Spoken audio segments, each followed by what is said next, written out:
Assalamualaikum warahmatullahi wabarakatuh. Kami dari kelompok 4 akan memaparkan tugas dari mata kuliah pemahaman tentang peserta didik pada topik 1, yakni tentang teori belajar dan motivasi belajar anak. Belajar secara harfiah memiliki arti yang luas.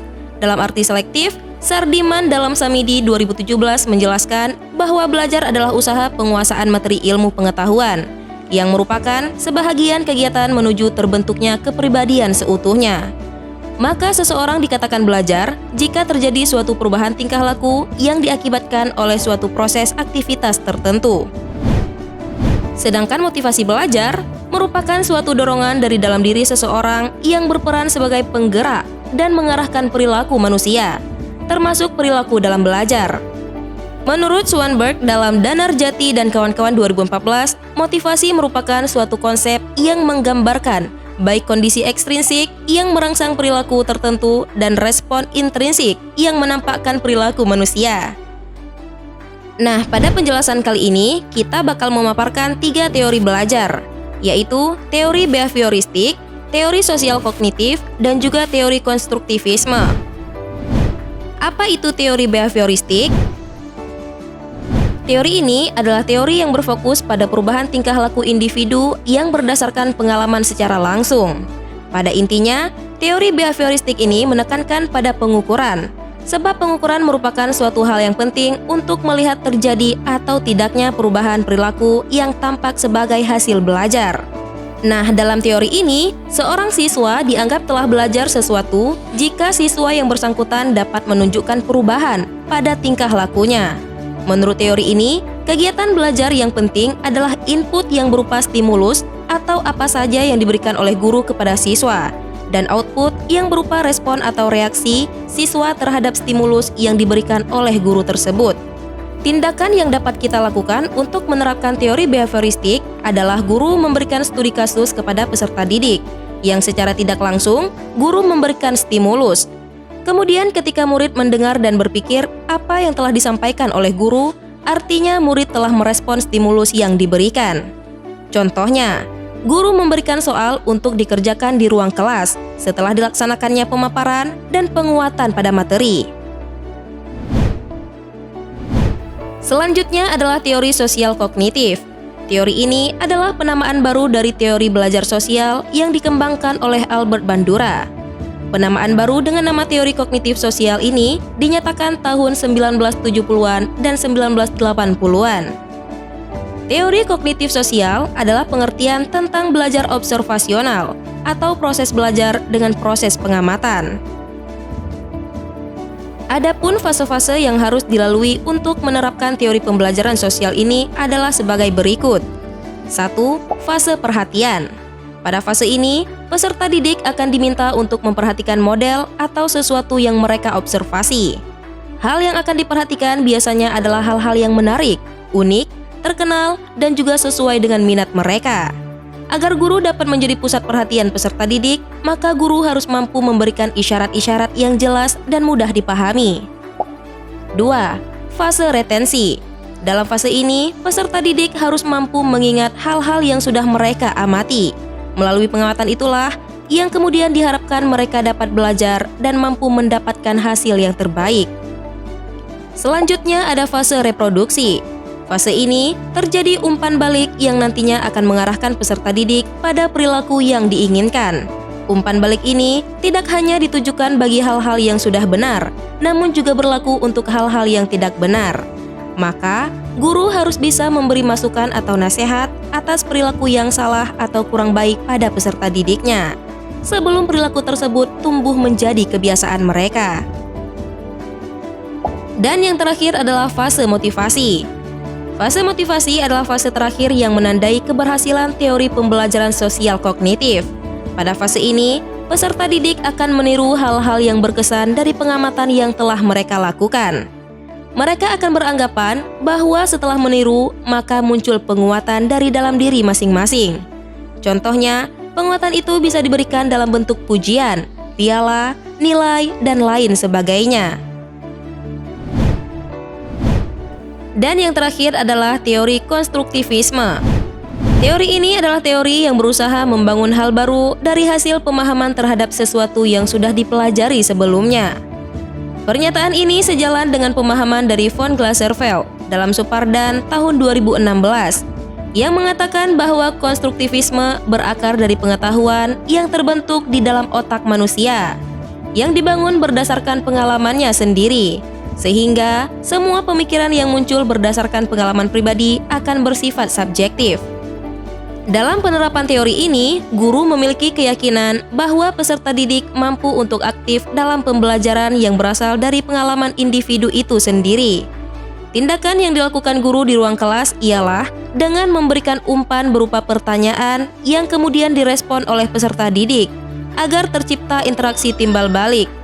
Kemudian guru melihat tingkat keaktifan siswa dari respon yang mereka berikan dalam usaha menjawab pertanyaan-pertanyaan secara kritis. Dari sisi ini, kita bisa melihat bahwa sejauh mana tingkat pemahaman yang sudah dimiliki oleh peserta didik untuk suatu topik yang sudah dipelajari. Untuk membangun pengetahuan yang sudah dipelajari, maka peserta didik dibentuk kelompok diskusi. Hasil dari diskusi kemudian dipresentasikan di ruang kelas. Dengan kegiatan yang seperti ini, peserta didik akan merasakan proses pembelajaran yang lebih bermakna, karena setiap dari mereka harus memahami materi yang akan dipresentasikan.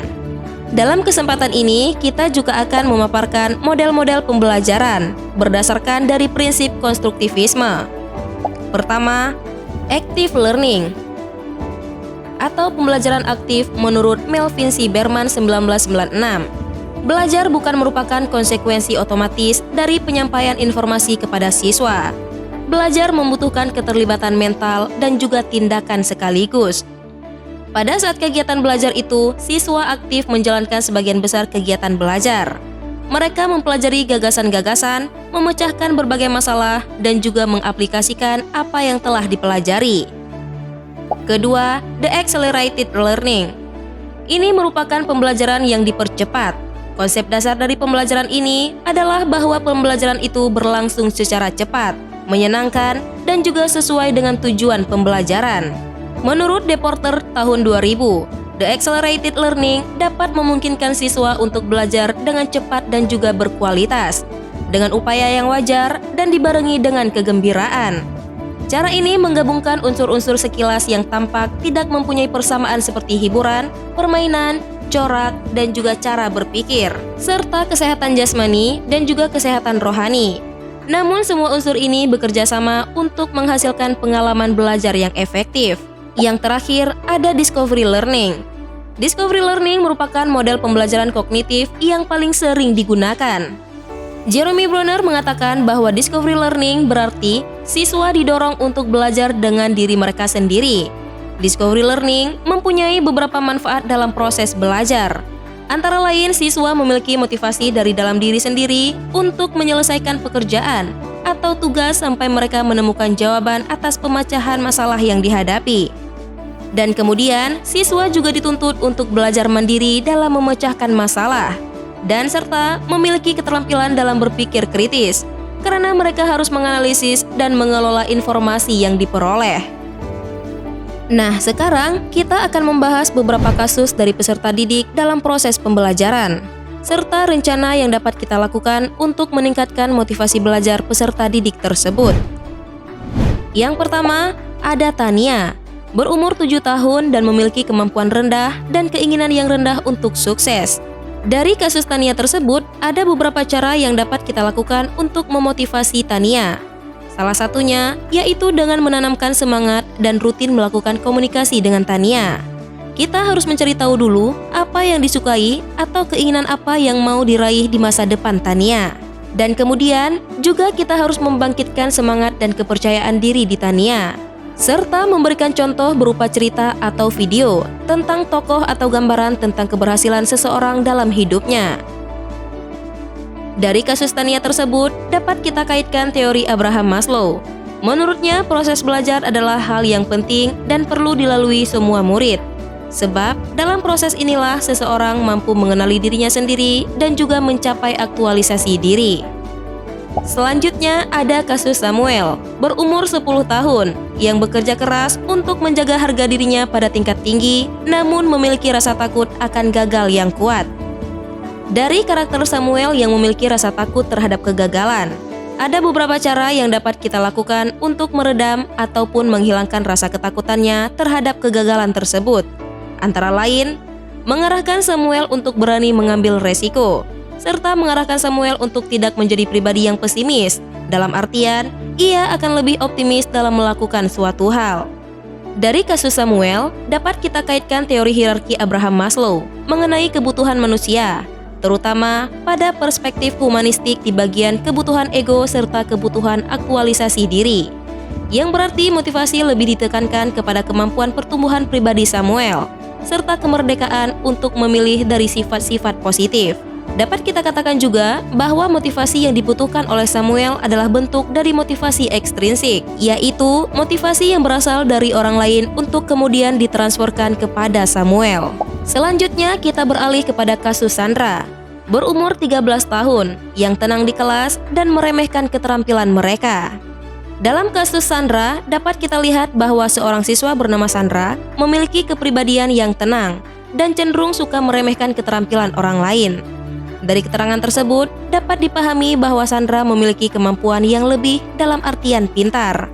Namun sikap yang suka meremehkan orang lain merupakan hal yang kurang baik, sehingga terjadi permasalahan motivasi dalam perspektif sosial antara Sandra dengan teman-temannya. Oleh sebab itu, untuk meningkatkan motivasi Sandra, maka perlu dilakukan pendekatan emosional agar Sandra bisa lebih peduli dengan teman-temannya. Hal-hal yang perlu dilakukan ialah sebagai berikut. 1. Menstimulasi anak untuk menyampaikan pendapat. Di sini guru harus memberikan dorongan kepada peserta didik untuk terbiasa dalam menyampaikan pendapat tentang materi yang sedang diajarkan, agar terjadinya hubungan timbal balik antara satu dengan yang lain. 2. Memberikan nasihat sosial kepada peserta didik agar membangun hubungan sosial yang positif. Pendidik menjelaskan bahwa manusia ini merupakan makhluk sosial yang selalu memerlukan manusia lain dalam setiap aktivitasnya. Oleh karena Sandra merupakan siswa yang masih dalam kategori remaja, maka sangat perlu dibekali dan terus diberi nasihat agar bisa memaknai bagaimana kehidupan sosial yang sebenarnya. Ketiga, memberikan apresiasi terhadap setiap partisipasi dan pencapaian dari peserta didik. Apresiasi ini merupakan penghargaan yang diberikan oleh guru kepada peserta didik sebagai bentuk penghargaan atas kebaikan yang telah dilakukan. Apresiasi ini bisa dalam bentuk pujian maupun dalam bentuk materi berupa hadiah. Dan yang terakhir ada kasus Robert, berusia 16 tahun, yang menunjukkan sedikit minat di sekolah dan saat ini ia tinggal bersama dengan bibinya. Dengan keterangan sudah tidak dapat menghubungi orang tuanya. Robert adalah seorang siswa yang berumur 16 tahun yang menunjukkan rasa minat yang sedikit di sekolah. Saat ini diketahui Robert tinggal bersama bibinya. Sebagai bentuk membangun motivasi, kreativitas, dan juga prestasi siswa terkhusus Robert, di sini dalam pembelajaran dirasa perlu untuk menumbuhkan minat Robert di sekolah. Untuk meningkatkan minat serta motivasi Robert di sekolah, maka kita perlu memahami indikator dari minat dan motivasi itu sendiri. Setelah mengetahui indikator minat dan motivasi, serta dapat menyimpulkan bahwasanya benar jika Robert memang memiliki minat yang kurang di sekolah. Setelah kita tahu permasalahan yang dialami oleh Robert, maka ada beberapa cara yang dapat kita lakukan, yaitu menciptakan afeksi, relasi, serta keluarga baru di luar keluarga inti Robert. Dan diharapkan cara ini mampu meningkatkan motivasi serta minat Robert di sekolah. Bahwasanya Robert tidak sendirian, banyak yang menyayangi serta mengasihi Robert dan menciptakan keluarga baru di sekolah, khususnya kelas Robert. Nah, dari keempat kasus tersebut, dapat kita lihat bahwa berbagai permasalahan yang terjadi dalam pembelajaran peserta didik akan dengan mudah kita hadapi ketika kita memahami teori-teori belajar serta teori-teori motivasi belajar anak. Tentu saja, sesuai dengan pemaparan awal yang sudah kita jelaskan tadi. Demikianlah pemaparan singkat kita pada topik 1 mata kuliah PPDP. Mohon maaf dengan segala kekurangan dan terima kasih.